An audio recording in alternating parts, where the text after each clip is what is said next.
안녕하십니까. 정익학당 밝은 도움을 주는 교육을 하겠다는 의미에서 정익학당 대표 신백훈입니다. 오늘 물로 쓰여진 이름 5권 이승만 전기대하 소설입니다. 24장 26장 맨 마지막 부분을 발제를 하게 되겠습니다. 오정근 북콘서트 발제.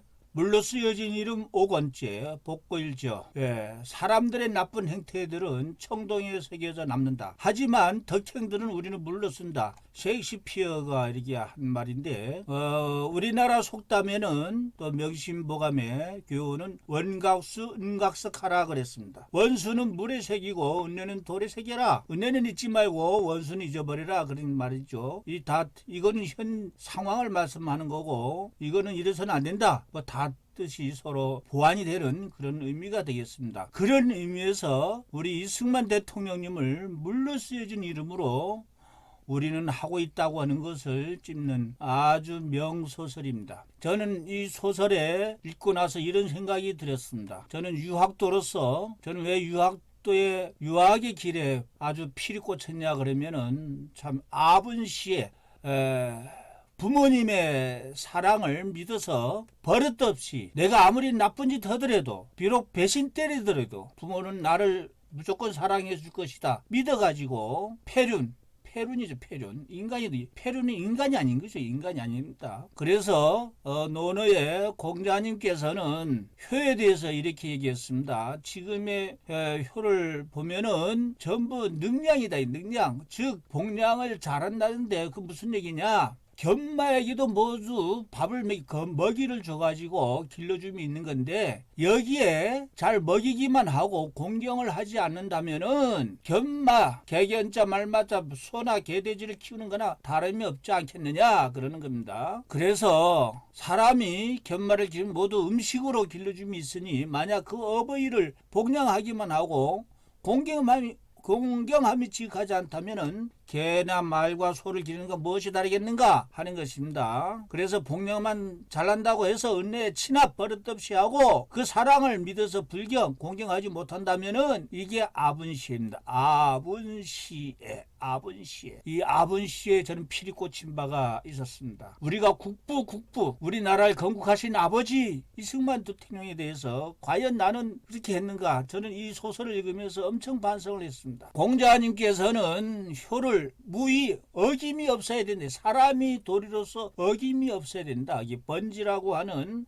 마차를 모는 지금 자가용 운전사죠. 자가용 운전사. 제자이면서도 자가용 운전사인데 효에 대해서 얘기를 했는데 어김이 없어요. 어김이 없다는 것은 무엇입니까? 생지일에 장지일에 제지일에 살아계실 적에 예로 돌아가시고도 예로서 제사 지내는 거다. 예라고 하는 거는 완전히 도리에 입각한 거죠. 사람이 예가 없으면은 폐륜이나 마찬가지죠. 그렇다면 우리 건국의 아버지는 어떻게 우리가 이승만 정신으로 계속 공부도 하고 살고 이승만 대통령 추모하고 그 이승만 정신을 우리 후손에게 내 손주에게 지극정성으로 가르쳐줘야 되지 않겠는가 하는 것을 저는 반성을 하게 되었답니다. 그래서 책 소개에 들어간 말은 그 이름을 청동에 새길 날이 오고 있다. 이 소설 한 줄로 소개한 거는 소설로 그린 이승만의 위대함 그리고 그의 비극. 이승만 때문에 우리는 살았는데 개인적으로서는 비극이다. 40자 소개에는 대작가 복고일이 간암투병에 10년째 하고 있는데 목숨을 담보로 잡히고 쓴 대한민국 건국의 아버지 이승만 일대기라고 되어 있고 200자 소개로는 물로 쓰여진 그러나 마땅히 청동에 새겨야 할 이름 이승만 그가 살아간 현대사가 대한민국이 드라마이고 그의 삶의 역사를 보는 창이다. 이렇게 되어 있습니다. 복고일 소개는 자료를 동영상 설명란에 올릴 테니까 이거 쭉 보시면 되고 줄거리나 이런 거는 보시고 책 속으로는 전체 세트에서 나온 거기 때문에 생략하겠습니다. 자료는 아주 상세히 되어 있습니다. 서평 2, 서평 3 있는데 저는 목차입니다. 목차가 1권, 2권, 3권, 4권, 5권 24장부터 25장 그리고 해제 이렇게 나왔는데 24장, 25장, 26장이 해제 복고일 작가 작가가 이 책을 쓰면서의 역사를 보는 창, 그리고 월간조선 편집장 배진영, 해설 청동이 세길된 진형준 문학평론가인데, 저는 이 책을 읽고 나서 맨 마지막에 진형준 평론가의 그 느낌하고 제가 그렇게 똑같을 수가 없습니다. 그래서 자, 우리가 맨 마지막 이거를 한번, 맨 마지막에 해설 진형준 작가의 이거를 그대로 한번 읽어보겠습니다. 이승만은 우리에게 전혀 낯선 인물이 아니다. 대한민국 사람이라면 누구나 다 아는 인물. 그러나 실제로 이승만이라는 인물에 제대로 알고 있다고 말할 수 있는 사람이 과연 얼마나 될까? 남들을 질타하기 위해 하는 이야기가 아니다. 실은 그 질문은 자책에 가깝다. 자책. 내 자신이 바로 그런 부끄러운 사람들 중에 하나이기 때문이다. 이거 꼭 뭐 진영준 작가뿐이 아니고 또 신백훈이도 마찬가지입니다. 이승만을 대한민국 건국의 아버지로 정도만 알기만 했지 그냥 막연하고 추상적이었을 뿐이다. 만일 내가 그 인물에 대해서 제대로 배워서 알고 있었다면 복고일에 물러 쓰여진 이름을 읽으면서 별로 흥분하지도 않았을 것이며, 그토록 여러 번 무릎을 치고 그토록 자주 자책하고 그토록 자주 천류를 느끼지도 않았을 것이다. 이 소설을 읽으면서 나는 얼마나 자주 내가 이토록 무시했던 말인가, 몰라도 어찌 이 정도로 몰랐던 말인가, 자책했던가. 지식인 행세를 사며 살아온 자에게는 무지가 죄이다. 그러니 나는 죄를 지어도 너무 큰 죄를 지은 것이다. 그러나 이제라도 이 소설 덕분에 그 무지에서 그것도 단번에 벗어날 수 있게 되었으니 그나마 다행이다. 대한민국이란 나라가 어떤 아슬아슬한 운명 가운데 탄생했는지, 우리 민족이 그동안 어떤 세월을 겪어왔는지, 내가 세상에서 살아왔고 살게 되었는지 이제라도 정확히 맥을 알고 마음 깊이 새기게 되었으니 정말로 다행일 수밖에 없다. 나를 무지에서 벗어나게 해준 이 소설에, 일령한 소설을, 훌륭한 소설을 선물로 준 뛰어난 작가 복고일에게 고마움과 찬사를 전할 수밖에 없다. 이 소설은 두 가지 측면에서 일반적인 정기소설과 다르다. 첫째는 개인의 행적인 중심으로 세상이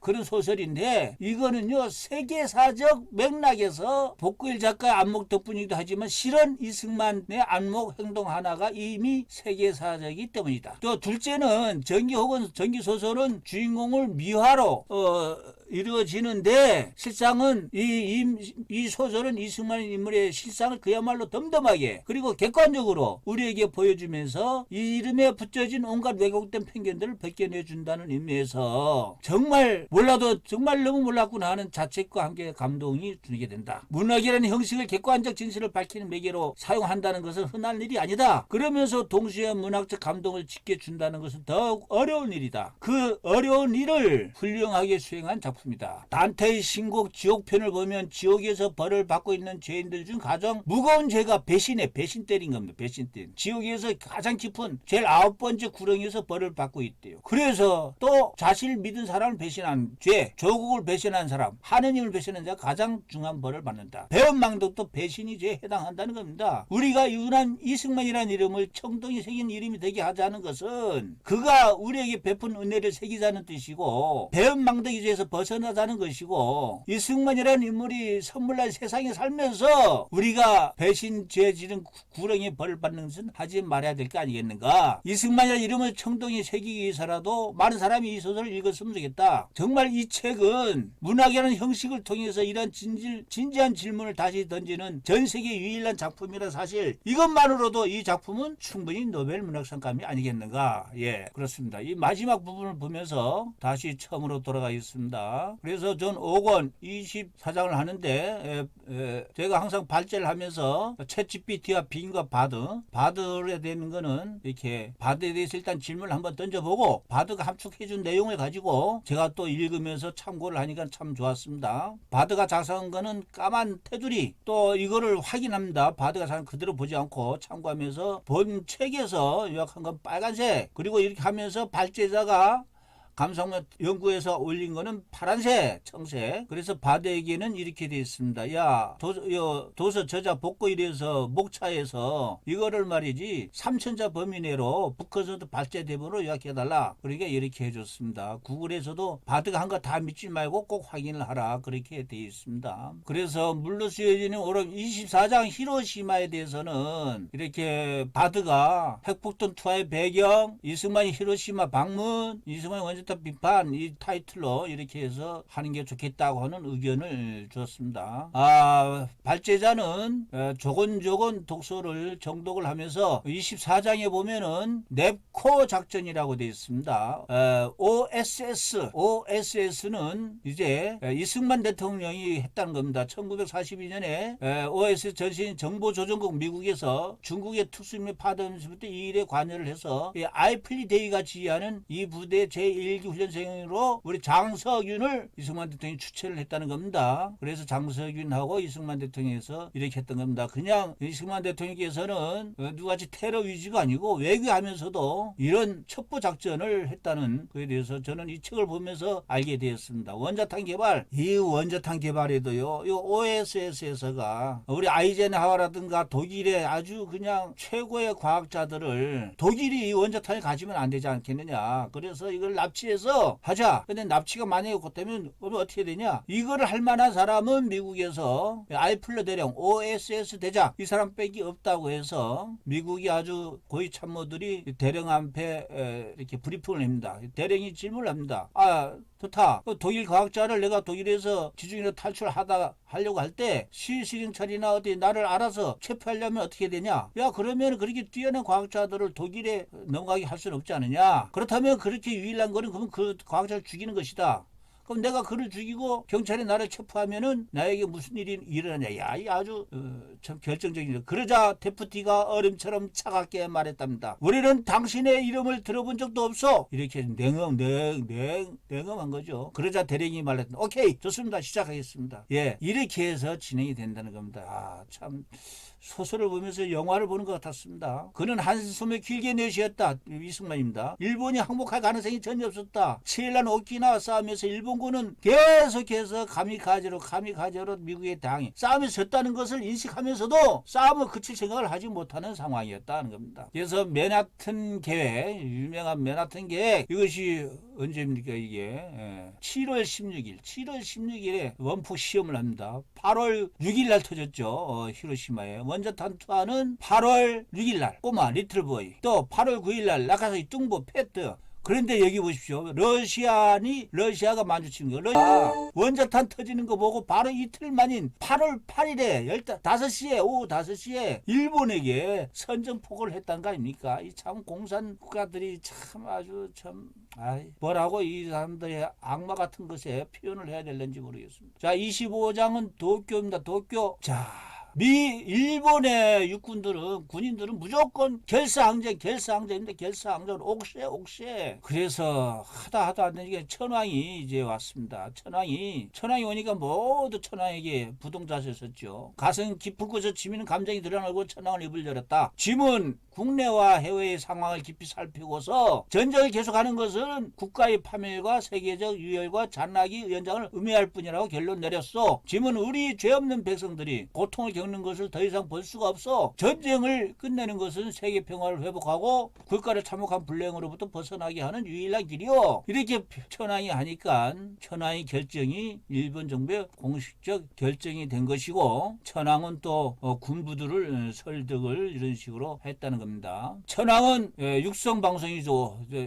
천황이니까 오금이라는 표현을 오금으로 8월 15일 정오에 일본 국가가 연주되고 끝나자 녹음된 천황의 연설이 재생되어 나옵니다. 짐은 세계의 대세와 제국의 현상을 깊이 살피고 비상한 조치로 시국을 수습하려는 뜻을 품어 이에 충령한 그대 시민들에게 고하노라. 짐은 제국 정부가 일본이 미국, 영국, 진화, 중국, 미 소련이 내 나라에 대하여 그들의 공동선언을 수락한다는 뜻을 통과하라고 내각에 지시하였도다. 연설의 내용을 극도의 왕국어법으로 설명한 가닥에 국제정사를 잘 나는 사람이라야 무슨 얘기인지 짐작할 수가 있었는데, 그래도 갑작스러운 천황이 방송연설 나왔다는 사정, 그리고 듣다 보니까 국민들과 군인들의 희생, 차츰 이것이 일본이 항복선언임을 깨닫게 되었고, 특히 감당할 수 없는 것을 참아야 한다는 얘기는 일본이 적 적국의 지배를 받게 됐음을 일깨워주는 것이다. 이렇게 해서 1941년에 일본 제국의 펄하버 진주만을 기습함으로써 시작된 태평양 전쟁이 끝나게 되었던 것입니다. 자, 26장은 고향으로 돌아가는 길입니다. 이승만이 귀국하는 것입니다. 이승만 언제 귀국했냐? 10월 16일 날 귀국을 하게 됩니다. 그 사이에 또 우여곡절이 또 많았습니다. 그 사이에 또 공산주의 또 세력, 반 이승만 세력이 또 있었습니다. 자, 26장을 보면은 전쟁의 결산 8월 15일 날 히로히토가 무조건 항복이 되었죠. 하지만은 공식 항복 문서는 9월 2일 도쿄만에 정박한 미국 전함 미주리호에서 이게 서명하는 겁니다. 여기에 메가더 장군. 전쟁이 끝났을 때 일본 본토 이외의 해외 지역에 있던 일본군은 350만 명. 와, 난 이 책을 보면서 그때 당시 일본의 국력이 해외 주둔 병력만 350만 명이에요. 우리는 뭐 국군 60만 명 그랬는데 참. 이들 대부분은 미국과 중국에 무장 해제되고 대부분 일본으로 송환이 됐다. 예. 이게 해외에서 활동하다 귀국이 어렵다는 사실을 보여준 것은 OSS가 이렇게 귀국하려고 했는데 한국 조선 우리 국민들이 18일 날 여의도까지 착륙을 했는데 일본군들이 8월 18일 3일 8월 15일 3일 만에 일본도를 등을 해가지고 포위를 했대요. 할 수 없이 이륙해서 결국은 이 OSS 요원들은 11월 하순에 귀국을 했다는 거 아닙니까? 이승만은 일본이 항복 소식을 8월 15일 새벽에 들었습니다. 새벽에.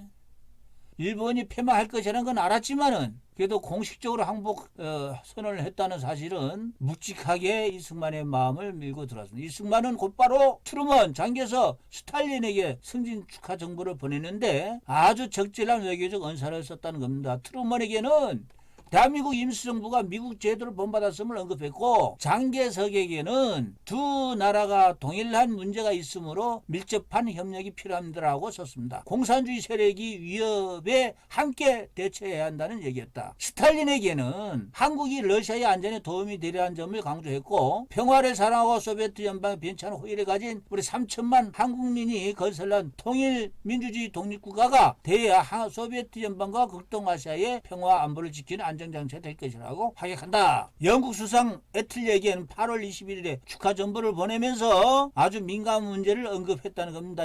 한국이 또 하나의 폴란드가 되는 상태를 방지하기 위해서 각각에서 영국에서 좀 중재를 잘 해달라는 것이죠. 폴란드가 뭐냐? 폴란드가 독일의 침략을 당했을 적에 영국하고 프랑스가 군대 지원을 해주겠다고 약속하고서는 안 했다는 거 아닙니까? 그래서 폴란드가 독일에게 점령을 당하게 만들어 버린 것입니다. 이승만은 이제 8월 8일 귀국 청원 편지부터 전정부에서부터 여러 가지가 나왔는데 8월 18일 같은데 8월 22일에 여러 가지 사람이 했고 또 미국 국내에서는 할 만큼 한 이승만은 8월 27일에 메가더에게 기구를 청원했고 메가더는 아주 호의적으로 해서 마침내 9월 5일 날 여권 발급에 제거가 났는데 여기에서도 아주 문제가 많았습니다. 여기에 보면은 UKC라는데 UKC의 호의적인 빈센트라는 사람이 극동국장이 되면서 이렇게 또 태클을 걸었습니다. 그래서 이승만이 귀국하지 못하는데 이렇게 아주 우리 같은 조선 사람끼리 싸움이 되고 미국 동포 사회에서 UKC 위상은 높아지고 임시 위상은 낮아질 수밖에. 왜? 이승만이 귀국 못하게 되면은. 그래서 못하게 했다는 겁니다. 드디어 1945년 10월 4일 밤 9시에 워싱턴을 떠나서 이렇게 됐는데 이때 이승만의 심정 북미 시비에 실린 고별사를 한번 우리가 똑같이 한번 읽어보겠습니다. 1941년에 진주만 사변 이후로 우리 임시정부는 승인도 못 얻고 한 푼의 도움도 못 받고 있다가 극기와 외적이 표명한 후 우리 금수강사는 외국 군사의 점령으로 남북을 갈라놓았고 우리 임시정부는 아직 타국에 체류하여 오도가도 못하고 있으며 외국 세력을 의뢰하고 외국 세력을 믿고 국권을 방해한 자들이 정계의 편만 가득 차서 충력, 충의로움과 반역, 충신과 역적이 혼잡되어 혼도 상태를 만들어 놓았으니 우리 삼천리 강토가 우리 것인지 3천만 민족이 자유민인지 아직도 모르고 있는 중이라 이러한 중에서 고국을 향하는 이승만 나로서는 어찌 가슴이 아프고 피가 끓는 것을 면하리요. 10월 10일 도쿄 인근 이스키 해군 비행장에 도착했습니다. 그래서 나흘 동안 도쿄와 요코하마의 모습을 다 살폈다는 겁니다. 이승만은 거기서 이틀 동안 메가더하고 접촉을 하면서 메가더에게 구펠로를 청구했습니다. 구펠로를. 메가더를 만나 작별 인사를 했습니다. 메가더가 내준 전용기 바타노를 타고 서울로 향했습니다. 정말 메가더 장군과의 서로의 이 친교가 정말 대한민국을 살린 것은 우리가 알고 있지만은 아주 절절하게 느낄 수가 있겠습니다. 갖가지 어려움을 무릅쓰고 귀국길에 메가더를 꼭 만나려 한 이승만의 판단은 높은 평가를 받을 만하다. 그렇게 되어 있습니다. 다음은 이제 복고일 역사를 보는 창입니다. 여기 보는 구베로 씨를 왜 이 구베로가 뭔가? 이게 또 이 구베로란 사람이 또 이승만의 활동에 여러 가지 이게 뭐냐? 우남의 얄타 비밀 해방 폭로를 하게 만들어 준 게 구베로였습니다. 구베로. 곡구라 일기에 여기 나오는 구베로.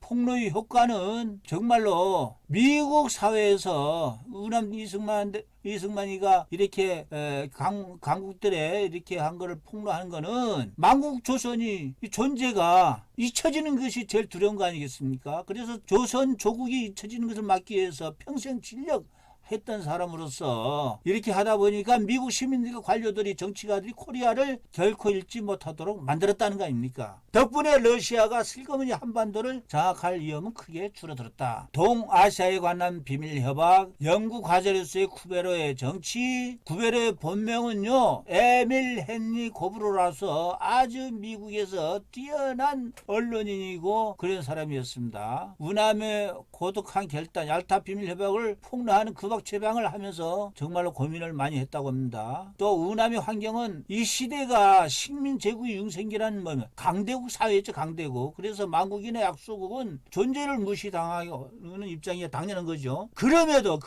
불구하고 우남이 비밀협약을 폭로했다는 것은 대단한 용기고 대단한 결단이었습니다. 다음 1934년에 제네바와 중국 대표단과의 협력, 우남이 독자적 행보, 제네바에서 얻은 행운, 미 군정기의 활약은 우남의 식견과 능력은 해방 뒤에 혼란스러운 전국에서 남만 사회를 안정시키는데 결정적 공헌을 했다. 그는 38선이 국경이 되었음을 가장 인식한 자유주의 지도자였고 따지고 보면 러시아의 전문가였습니다. 아관 파천 이후에 1890년 러시아의 영향력은 거의 절대적이 되었다는 거 아니겠습니까?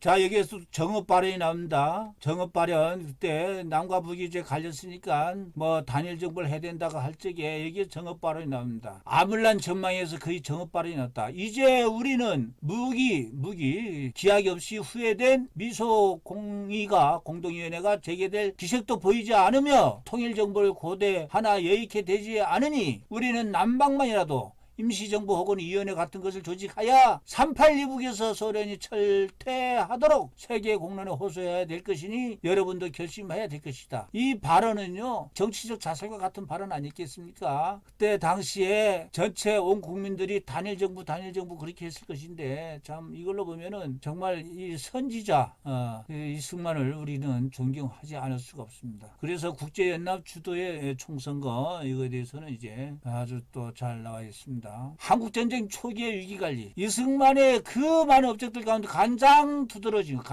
것은 한국전쟁에서 위태로웠던 나라를 지켜낸 것이다. 우남의 응급조치 절망적 상황에서 침공을 받았기 때문에 이거는 이승만의 정말 위기관리 능력이 없었으면은 이건 안 되는 것이죠. 3년이 넘은 동안 전쟁을 치르면서 우남의 인품과 능력은 유난히 선명하게 드러났다는 겁니다. 어느 누가 하겠습니까? 우남은 엄청나게 고민한 겁니다. 6.25에 하루 종일 밤새 중요한 것은 우리는 힘이 없으니까 북한에 다 점령당할 수밖에 없는데 그렇다면 우리 국민들이라도 살리기 위해서 항복해야 될 것이냐 말아야 될 것이냐 항복이냐 견딜이냐 그런 차이였죠. 메가더와의 친교가 없었으면 항복할 수밖에 없었을 겁니다. 우남이 행적에 관한 왜 그때 우남이 서울을 두고 뭐 도망갔다는 것이 솔직히 말해서 군인 정원 장교 입에서도 나와서 내가 한번 싸웠던 적이 있는데요. 서울은 안전하니 생업에 종사하라고 시민들의 당부하고 서울을 탈출했다고 했는데 이게 연구를 해보면은 전혀 근거가 없다. 단지 이거는 국군 지휘부의 결정이었고 우남은 관여한 바도 없다. 휴전에 대한 전략적 접근 두 개의 전쟁이 이어진 복합적 전쟁이었죠. 첫 전쟁은 김일성과의 전쟁, 두 번째 전쟁은 목택동 일본과의 전쟁 뭐 그렇게 돼요. 중공군의 매복 기습으로 일사후퇴로 다시 서울을 뺏겼습니다. 여기에 용문산 전투 육사단이 거둔 전과 육사단이 지리멸멸했는데 정신 차려가지고 잘해가지고 이렇게 했다는 겁니다. 휴전회담, 우남은 휴전회담 반대했죠. 휴전하는 대신에 한국의 안전을 보장해라. 한미 상호 방위 조약이 여기서 나온 거 아닙니까? 그렇기 때문에 우리나라가 경제적 발전도 된 겁니다. 그때 당시 경제적 조치를 해라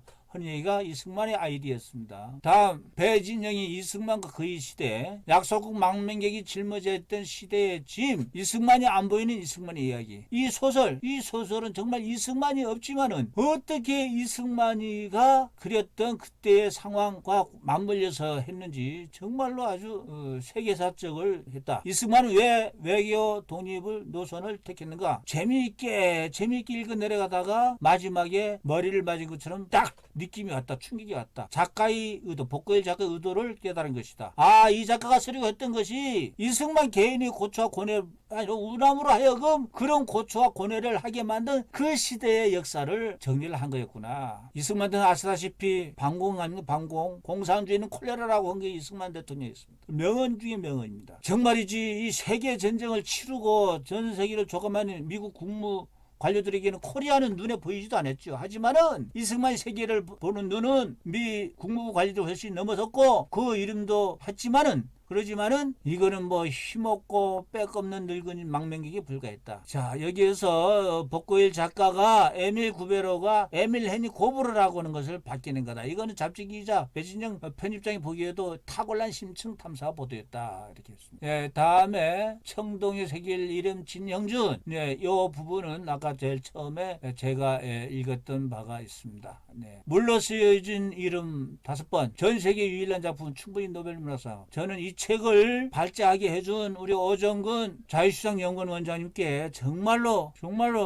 감사드립니다. 그래서 지금 1권부터 4권까지 빨리 제가 구입해서 읽을 생각을 하고 앞으로 이 책을 읽지 않은 사람은 지식인도 아니고 이 책을 읽지 않으면서 애국을 말하지 말고 이 책을 읽지 않고서 자유를 말하지 말고 그렇게 하는 그런 것이 되고 우리 북콘서트에 우리 참여하신 분들과 정말로 드림팀을 빨리 만들어야겠다 하는 생각을 가지게 하는 그런 아주 참 좋은 책이었습니다. 오정근 원장님께 발제 기회를 주셔가지고 전부 감사드리고 정말로 좋은 책 이거 가슴이 뛰었습니다. 감사합니다. 자, 발제를 마치겠습니다. 감사합니다.